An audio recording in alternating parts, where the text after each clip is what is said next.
सिंधुं ज्ञानदं शान्तरूपिणं श्रीचन्द्रशेखरगुरुं प्रणमामि मुदान्वहम्.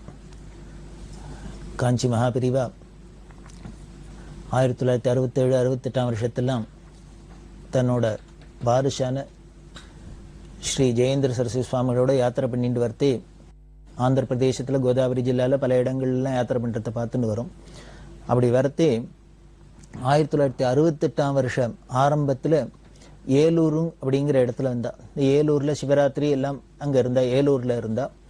அந்த ஏலூரில் இருக்கிறதே 1968 வருஷம் பிப்ரவரி மாதத்தில் கும்பகோணத்தில் மகாமகம் வந்தது.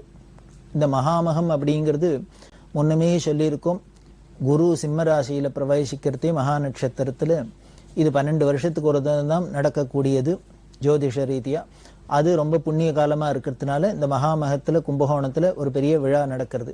வடதேசங்களில் எப்படி கும்பமேளா நடக்கிறதோ அது மாதிரி இங்கே தென் திசையில் நடக்கிற ஒரே கும்பமேளா இந்த மகாமகம், கும்பகோண மகாமகம். இந்த கும்பகோண மகாமகத்தை இதுக்கு முன்னால் எல்லா மகாமகத்துக்கும் அநேகமாக பெரியவா ஸ்நானம் பண்ணியிருக்கா. நேரையே போய் அங்கே மகாமக குளம்னு இருக்குது, அதில் ஸ்நானம் பண்ணியிருக்கா.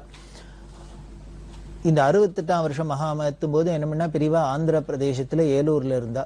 அதனால் இவ்வளவு தூரம் வந்து ஸ்நானம் பண்ணுறதுக்கு முடியல. காரணம், பின்னால அதே ஆந்திர பிரதேசத்துல பத்ராஜலத்துல கும்பாபிஷேகம் இருப்பது. இந்த பத்ராஜலம் கும்பாபிஷேகத்துக்கு வரதா பெரிய வாக்கு கொடுத்துருந்தா. அதனால இப்ப திருப்பி தமிழ்நாட்டுக்கு வந்துட்டு அங்க போக முடியாதுங்கிறதுனால அங்கேயே யாத்திரையில இருந்தா.